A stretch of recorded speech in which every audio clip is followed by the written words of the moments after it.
벌써 이제 두 번째 날, 세 번째 날이죠. 종료주일부터 시작하면.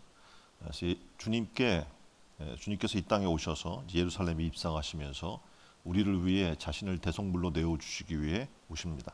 어제는 성전에 먼저 들어가셨는데 성전에 돌을 바꾸는 자, 그리고 비둘기를 파는 자, 이런 매매의 장소로 성전이 바뀌어 있는 것을 안타까워하시면서 그 상을 다 뒤엎어 버리십니다.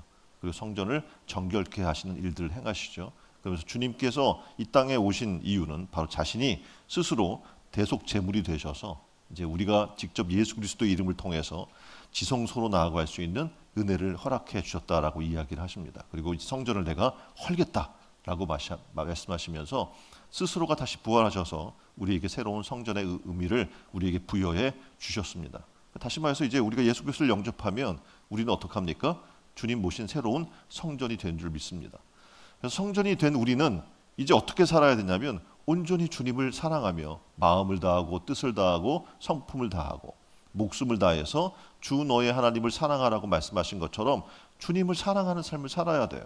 그래서 성전에서 이제 이 강도의 구려를 만드는 그것들을 다 정리하신 다음에 이제 다 성전에 들어왔는데 거기에 이제 외식적인 바리새인들의 모습들과 그리고 형식적으로 경건의 모양을 가진 서기관들, 그리고 그들과 함께 변론을 합니다. 그 변론을 마치고 나서 보니까 성전 앞에서 무리들이 하나님 앞에 연복궤에 헌금하는 장면을 목격을 하십니다.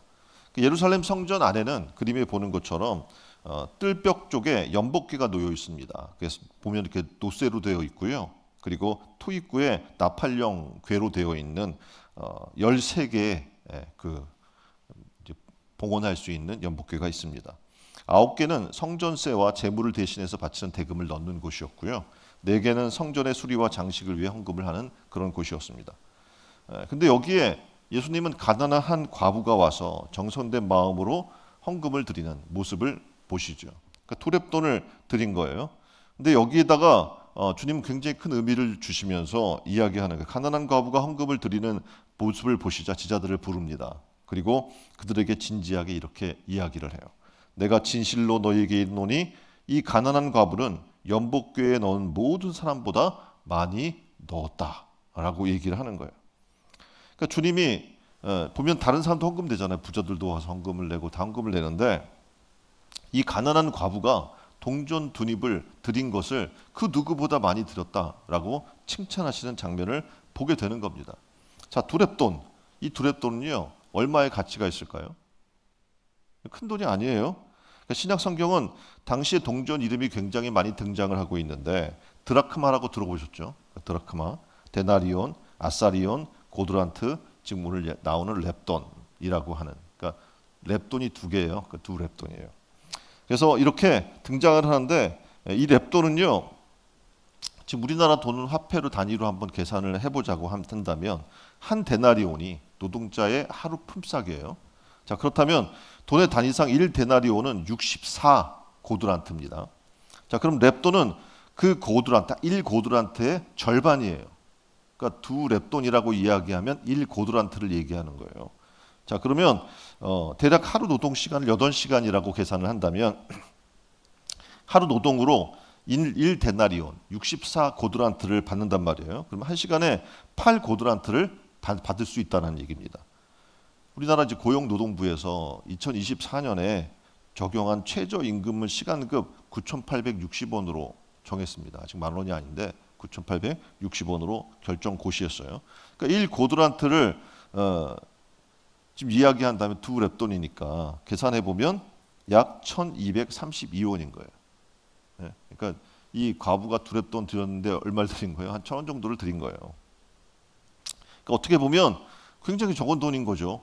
근데 금이나 은이나 청동으로 만든 동전 렙돈을 사람들은 시장에서 물건 사는 가치로만 여겼어요. 근데 그거 가지고 뭐 사기도 힘든 요즘 시대의 모습 우리가 볼 수가 있는데 예수님께 드리는 여인의 모습, 두 렙돈을 드린 것은 크게 드렸다라고 칭찬하신 것은 그 여인이 드린 두 렙돈, 이 지금 굉장히 작은 이 금액의 돈을 드린 것을 보고 얘기하신 것이 아니라 그 여인의 믿음의 무게로 두 렙돈을 평가해 주셨던 것을 보게 되는 거예요. 자, 오늘 이제 우리가 신앙의 삶을 살면서 고난 주간을 지금 지나가고 있습니다. 이 고난 주간에 예수님께서 걸어가신 길을 우리도 함께 걸어가면서 주님께서 성전 안에서 어떤 모습을 보고 싶으신가라고 하는 부분도 우리가 만날 수 있는 거예요. 주님은 어떻게 믿음을 보기를 원하는 거죠. 어떤 형식적인 금액을 드리는 모습이 아니라 그것에 담겨 있는 믿음을 하나님은 보기를 원하신다는 겁니다.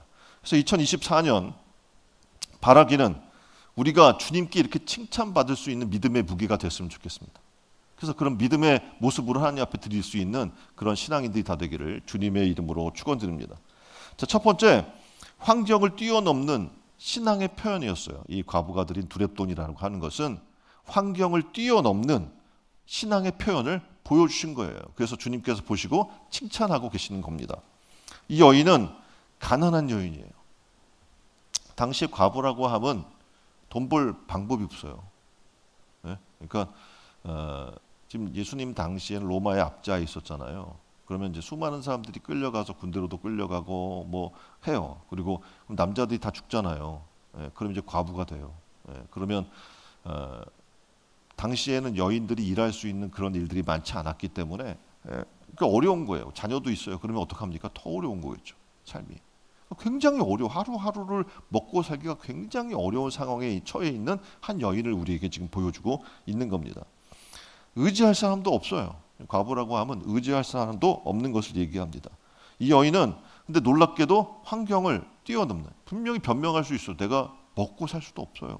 오늘 하루 먹기에도 지금 1,000원 갖고 뭘 먹어요. 먹기에도 힘든 그런 삶을 사는 여인이에요. 그런데 이 여인이 이 적은 돈을 하나님 앞에 드렸어요. 근데 뭐라고 설명하고 있냐면 44절에 이 여인은 구찬 중에서 자기 모든 소유 곧 생활비 전부를 넣었다. 그러니까 주님은 이 두렙돈을 드린 이 돈을 보신 게 아니라 뭘 보신 거예요? 이 여인의 마음 중심을 보시고 계신 겁니다. 우리가 하나님 앞에 나올 때 하나님이 우리에게 무엇을 보시고자 하는가를 우리는 깨달아야 되는 거예요. 이 고난 주간에. 뭘 보길 원해요? 우리의 마음의 중심을 보기를 원하신다는 거죠. 그래서 이 여인은요, 분명히 객관적으로 볼 때 이 여인은 드릴 게 없어요. 그리고 드릴 능력도 없어요. 그렇죠. 그런데 이 여인이 뭘 보여주냐면 나도 하나님 앞에 드리길 원합니다. 라고 드릴 수 있는 능력이 있음을 첫 번째로 보여주고 있는 거예요. 그러니까 많은 헌금을 드리고 자랑해도 안 되지만 가난하다, 없다, 핑계로 말미암아서 어떻게 보면 인색한 헌금을 드리는 것을 합리화해서는 안 된다는 거죠. 왜냐하면 하나님은 마음 중심을 알거든요. 내가 못 드리는 이유를 알고 있거든요. 그래서 다른 사람과 똑같이 하나님의 사랑을 받는 자신도 지금 나도 하나님 앞에 드릴 수 있어요 라고 하는 마음을 이 여인이 갖고 있는 거예요. 왜냐하면 이 여인도 하나님은 모든 사람에게 비를 내리고 햇빛을 주시고 모든 이에게 은혜를 주시잖아요. 그런 것처럼 자신도 하나님 앞에 드릴 수 있습니다 라고 하는 마음을 갖고 있었던 거죠. 지금 당장 이 여인에게 수중에 있는 것은 동전 지금 2개, 2렙돈이라고 하는 1,000원의 가치의 돈밖에 없어요. 그리고 이것이 그녀가 가진 전부입니다. 사람들은 모르겠죠. 근데 예수님은 그 마음 중심을 보시니까 아시는 거예요. 근데 이 여인은 물질을 의지하지 않은 거예요. 자신이 갖고 있는 전부인 이것을 의지하지 않은 거예요. 그리고 내일을 염려하지 않아요. 이게 없으면은 당장 뭐라도 이렇게 먹을 수가 없잖아요. 근데 이 여인은 그것을 의지하지 않는 거예요. 그리고 이 여인은요, 하나님 앞에 드릴 의무, 지금 성전에 나와 있잖아요. 하나님 앞에 드릴 의무에 대한 그런 확고한 신념을 갖고 있었던 겁니다. 다시 말하면 천지가 주의 것이에요. 그리고 우리를 지으신 분이 하나님이셔요. 그래서 우리의 삶도 우리가 늘 얘기하는 것처럼 우리의 달란트도 우리의 모든 생명도 다 하나님의 것이라는 걸 아는 거죠. 이 여인도. 그래서 하나님 앞에 나온 이들에게 성성수는 뭐라고 이야기하냐면 빈손으로 나오지 말라라고 명령하고 있고, 이 여인도 어떻게 말씀대로 주님 앞에 나왔어요. 가진 게 없어요. 그렇지만 자신의 가진 전부를 하나님 앞에 드립니다. 그러니까 우리가 하나님의 자녀가 됐어요. 그래서 하나님의 소유된 백성이 됐어요. 이제 우리는 주의 것이에요. 사나 죽으나 주님의 것입니다. 그럼 사나 죽으나 우리는 어떻게 살아야 돼요? 하나님의 영광을 위해 살아야 될 분명한 의무와 목적이 있는 거예요. 이제 우리는 어떻게 살 건가? 예수님께서 이 땅에 오시고 그리고 자신을 대속물로 내어주셔서 하나님의 사랑을 확증해 주셨고 우리를 사망에서 생명으로 옮겨주셨어요. 이제 우리가 어떻게 살아야 될까요? 하나님이 우리에게 주신 것들을 잘 감당하고 청지기로서 영혼을 구원하고 증인으로서 영혼을 구원하는 그 삶을 살아야 될 줄 믿습니다. 세 번째는 이렇게 얘기해요. 드리는 일에 신속했다 이 여인은. 자, 가난한 과부가 성전에 왔어요. 왔는데 당연히 드려야 되는데 이거 지금 고민이야. 내가 가지고 있는 게 전부야. 이게 지금 생활비고 이거 없으면 당장 굶을 수 있어요. 뭐 어떻게 하겠어? 고민이 되겠죠.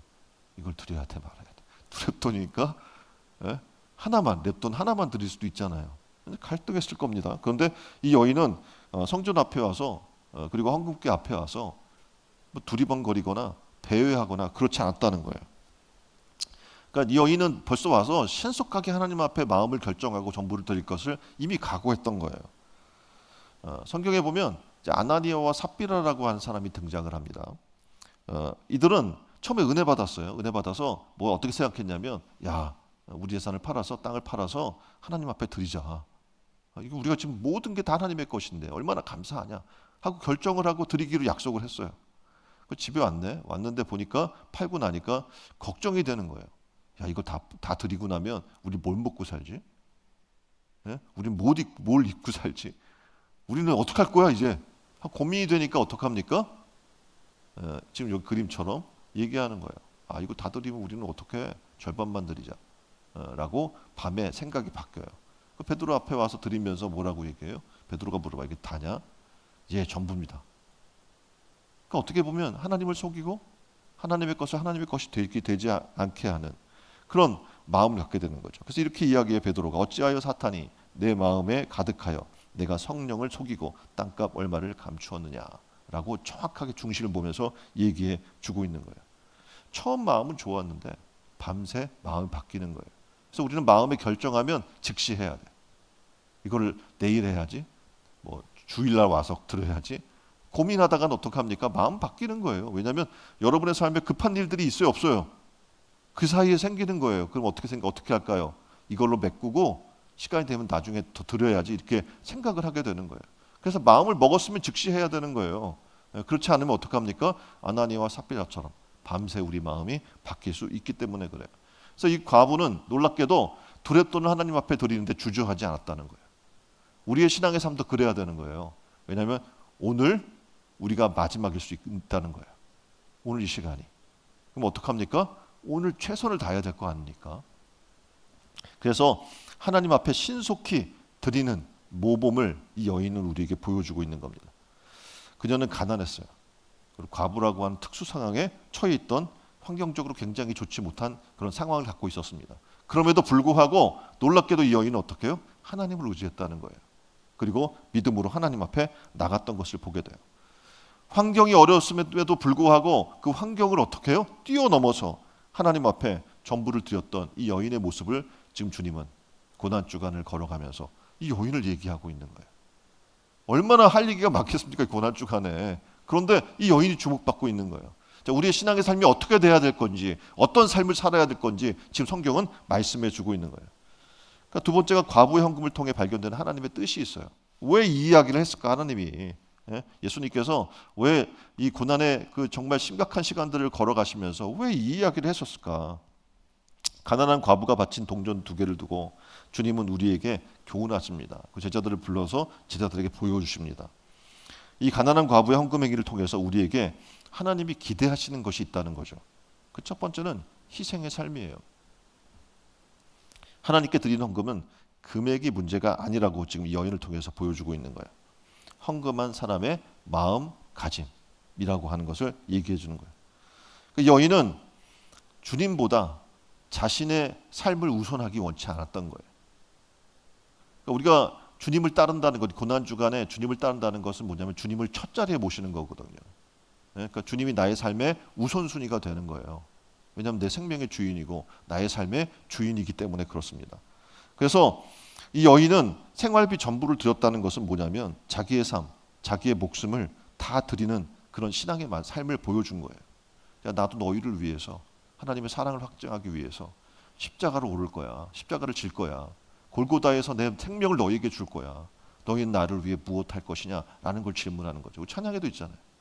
너희는 나를 위해 무엇 주느냐?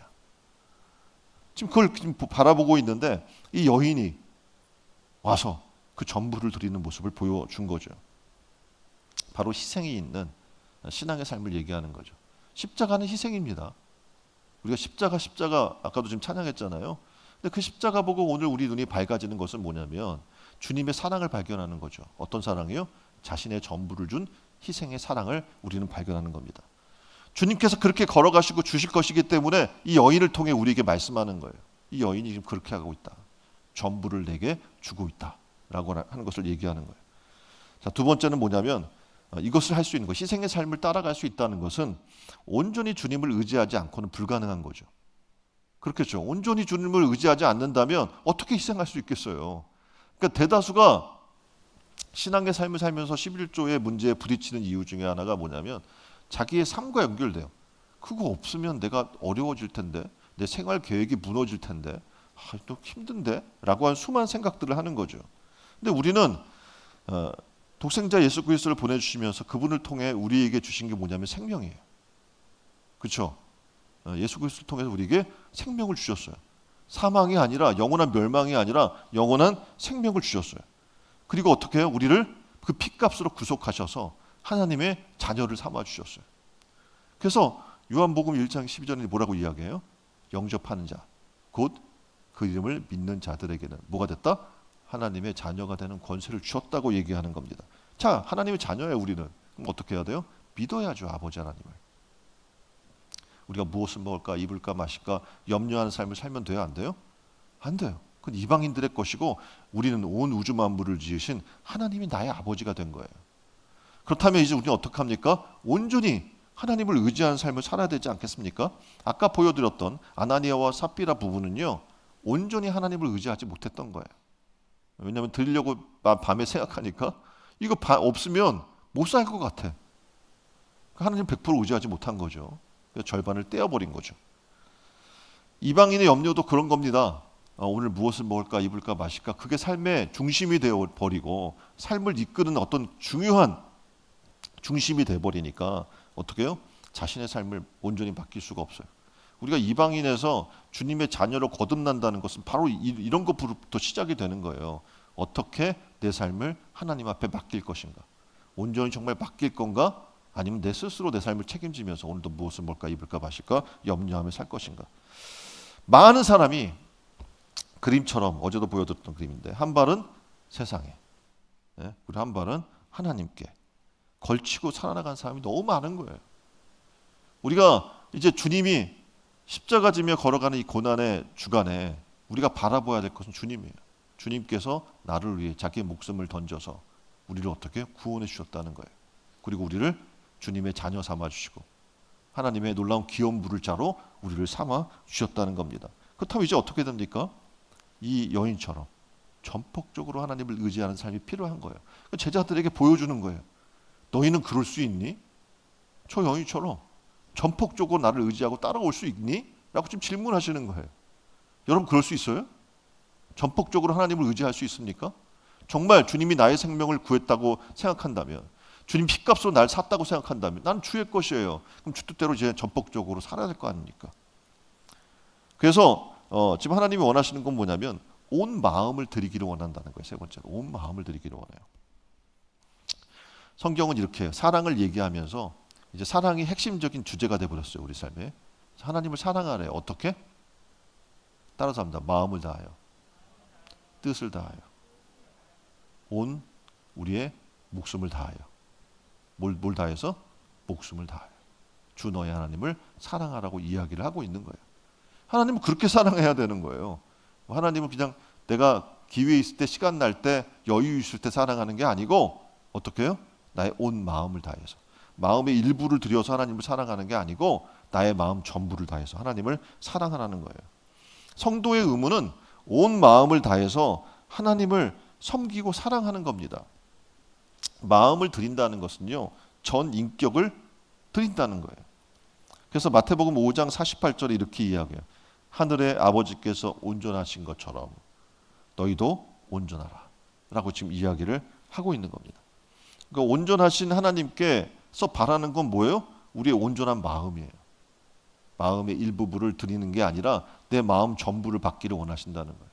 세상도 사랑하고 하나님도 사랑하고, 다 이렇게 뭐 나름대로 이것도 저것도 막 이렇게 사랑하는 게 아니에요. 하나님은 어떻게 해요? 내게 온 마음을 원한다는 거예요. 사랑의 전부를 원한다는 거예요. 그래서 다른 사람이 풍족한 가운데 넣었어요. 야, 저 사람 많이 냈네, 믿음이 있나 봐라고 생각하는데 주님은 그게 아니에요. 마음 보시는 거잖아요. 그렇죠? 마음 보니까 이 여인이 마음을 보니 온 마음을 다 드리는 거예요. 온 정성을 다했어요. 그리고 하다못해 이것이 없으면 굶을 수 있어요. 어려울 수 있단 말이에요. 근데 그것조차 감당하면서 하나님 앞에 나온 거예요. 지금도 살아계신 하나님께서는 우리의 마음을 보십니다. 이 시간에 앉아있는 우리의 마음 보실 것이고, 내가 지금 새벽을 깨워서 피곤한 몸을 이끌고 왔어요. 그 마음도 보실 거예요. 근데 지금 그 이후의 마음도 중요해요. 와서 내 마음과 뜻을 다해서 생명 다해 하나님을 정말 사랑하고 경배하고 찬양하고 있느냐라는 거죠. 주님은 이렇게 중심 보시는 하나님이라는 것을 이 고난주간에 우리는 깨달아야 됩니다. 그리고 어떻게 해요? 우리의 중심으로, 우리의 마음을 다해서, 온 마음을 다해서 하나님을 사랑하고 따라나갈 수 있는 여러분 되기를 주님의 이름으로 축원드립니다. 지금 아까 말씀드렸던 것처럼 13개의 이런 함이 있어요. 그러니까 이게 다 목적형이에요. 예? 그래서 뭐 성정세도 되고 뭐도 내고 하잖아요. 그런 것처럼 교회도 마찬가지예요.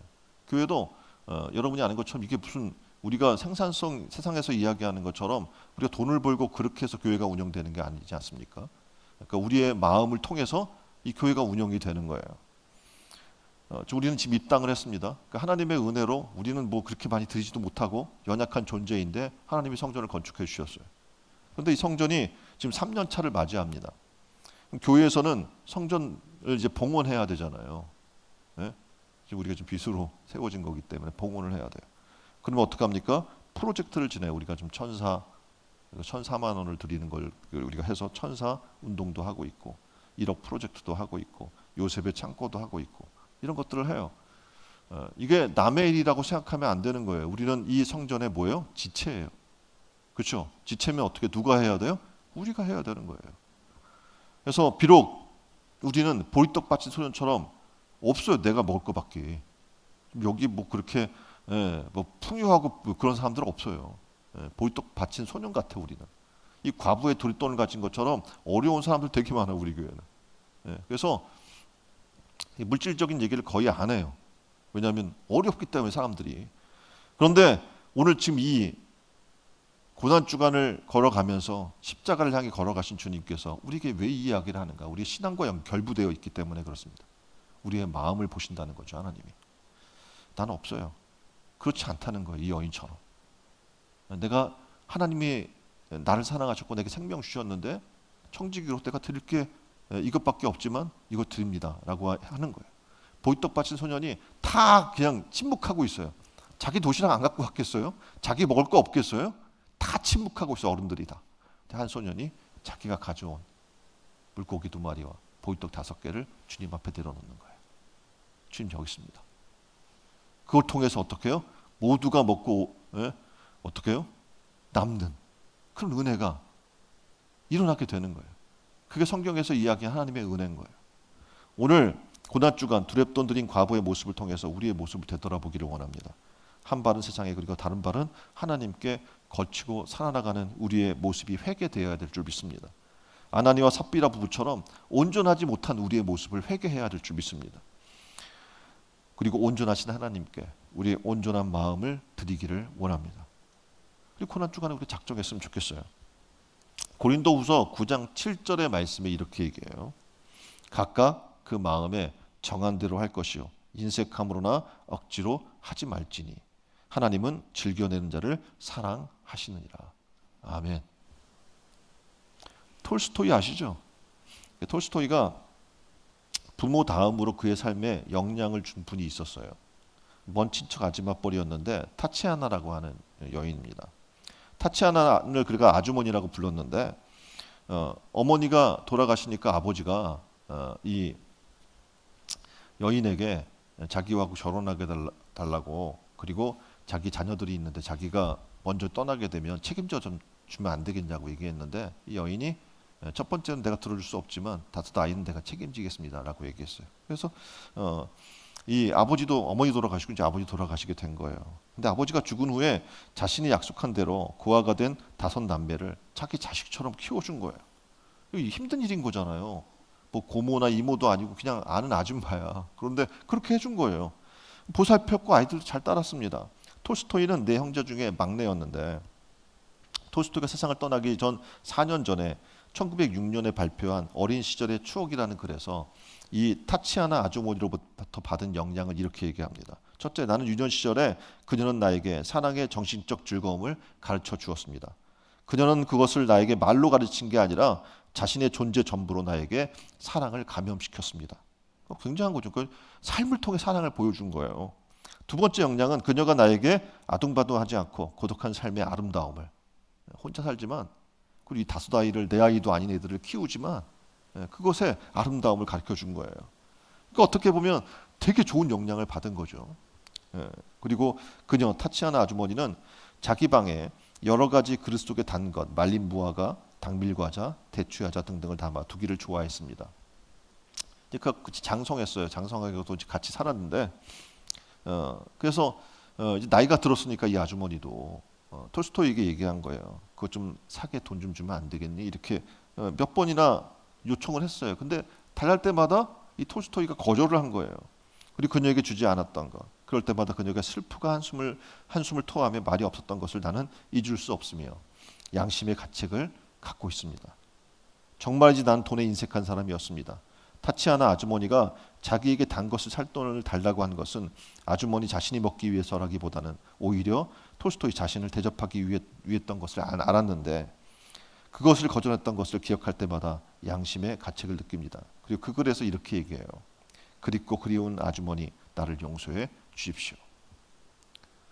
부모는 자녀에게 아낌없이 줍니다. 계산하지 않아요. 모든 걸 거저줘요. 근데 자녀가 자라면서 부모에게 인색해져요. 내가 뭐 명절에 뭐 드린 거, 뭐 가끔 뭐 한 거, 지금 자기가 받은 거는 계산이 돼요, 안 돼요? 계산이 안 돼요. 그런데 부모에게 인색한 우리의 모습을 보게 돼요. 그리고 어떤 명절이나 절기나 특별한 날이 되면 억지로 하는 모습들을 우리는 종종 보게 됩니다. 톨스토이도 그랬잖아요. 얼마나 사랑을 많이 받았겠어요. 그렇잖아요. 내 자식도 아닌 사람을 그렇게 사랑해주고 사랑이 뭔지 보여준 그 아주머니인데, 얼마 그걸 장만하기 위해 돈 좀 달라고 했는데 그것도 인색하게 안 주었던 자신의 모습을 회개하잖아요. 근데 우리도 그래요. 이유는 단 한 가지, 받은 은혜를 잊었기 때문에 그렇습니다. 우리는 하나님께 받은 은혜가 너무 커요. 우리가 이렇게 살다가 오늘 죽게 되면 우리는 지옥 가요. 그렇죠? 근데 하나님이 우리를 사랑해서 독생자 예수 그리스도를 주셨고, 그를 믿는 것 때문에 멸망치 않고 영생을 얻게 하신 거예요. 얼마나 큰지 몰라요, 그 은혜가. 아까 찬양했죠. 그러니까 어메이징 그레이스라고 한 찬양을 약간 편곡이 되어 있는 걸 우리 찬양을 했는데, 나 같은 죄인을 살리신 그 은혜 얼마나 놀랍습니까? 근데 우리는 살다 보니 잊어버려요. 내가 분주하게 살고 먹고 살기 바쁘고 힘들고 이런 것 때문에 하나님을 잊어버리고 사는 우리를 보게 됩니다. 한없이 받은 하나님의 은혜. 오늘도 하나님의 은혜 없이 살 수 없는 내 자신을 못 보는 거예요. 그러니까 어떡합니까? 인색해져요. 그리고 의무감으로 억지로 하는 거예요. 성경은 아까도 얘기한 것처럼 하나님 앞에 나올 때 인색함으로나 억지로 하지 말라고 얘기해요. 하나님 그걸 기뻐 받지 않는다는 거예요. 그래서 우리는 마음을 다해서 마음 중심 보시는 하나님 앞에 온전한 내 마음을 드려야 될 줄 믿습니다. 우리 지금 이제 고난 주간에 금식을 해요. 금식하시죠? 네? 금식한다는 건 뭡니까? 내가 굶는다는 거, 한 끼를 안 먹는다는 거예요. 그럼 한 끼를 안 먹어요. 왜 안 먹어요? 그냥 굶어야 되니까? 절대 아니에요. 굶는 이유가 있겠죠. 내가 안 먹는 이유가 있는 거예요. 세상 것을 단절하고 어떻게 그걸 통해서 못 먹는 자들을 구제하는 거예요. 그렇죠? 내가 그냥 먹고 배불리고 뭐 다이어트 하는 게 아니란 말이에요. 성경 분명히 고아와 과부와 그들을 도우라고 이야기하고 있기 때문에. 금식의 가장 큰 이유는 내가 안 먹는 그걸 통해 다른 이들에게 도와주는 거예요. 이제 이게 실제적으로 와닿으려면 이제 뭐 호동 선교사가 뭐 이제 어제 왔다고 하는데 저녁에 아프리카에 그들이 매일 하는 일이 뭐냐면 빵을 먹을 걸 사다가 그 사람들에게 가는 거예요. 가면 새벽부터 와가지고 줄 서서 기다리고 있는 거예요. 먼저 받아가려고. 왜냐면 그거가 있어야 하루를 먹고 살 수가 있으니까. 그런 사람이 너무 많아. 예? 누군가 도와주지 않으면 먹고 살 수가 없어. 그냥 굶어 죽어. 기아에 뼈짝만 뼈만 남아 있고 그런 사람들 천진 거예요. 병들어도 약을 먹을 수 있는 돈이 없고. 그래서 그분이 오면 맨날 얘기하는 게 있잖아요. 뭡니까? 여러분 주머니인 동전을 털어주세요. 그거면 말라리아에서 죽어가는 한 영혼을 살릴 수 있습니다. 그런 거예요. 우리의 신앙의 삶에 우리의 삶이 나만을 위한 것이 아니라 하나님 나라와 의를 위해 살 수 있는. 그래서 성전도 마찬가지잖아요. 고난 주간에 성전 봉헌을 한번 생각해 보세요. 그리고 온전하게 우리가 드릴 것들이 썩어질 세상이 아니라 하나님 나라의 곳간에 쌓는다라는 생각을 우리가 한번 해봤으면 좋겠습니다. 그리고 소년이 드린 오병이어의 기적처럼 오늘 이 과부의 두렙돈의 주님의 칭찬처럼 우리도 하나님께서 우리의 것을 마음을 받으시고 우리의 뜻을 받으시고 생각을 받아서 5천 명이 먹고 남는 그런 기적의 은혜의 삶 속에 사시는 여러분 되기를 주님의 이름으로 축원드립니다.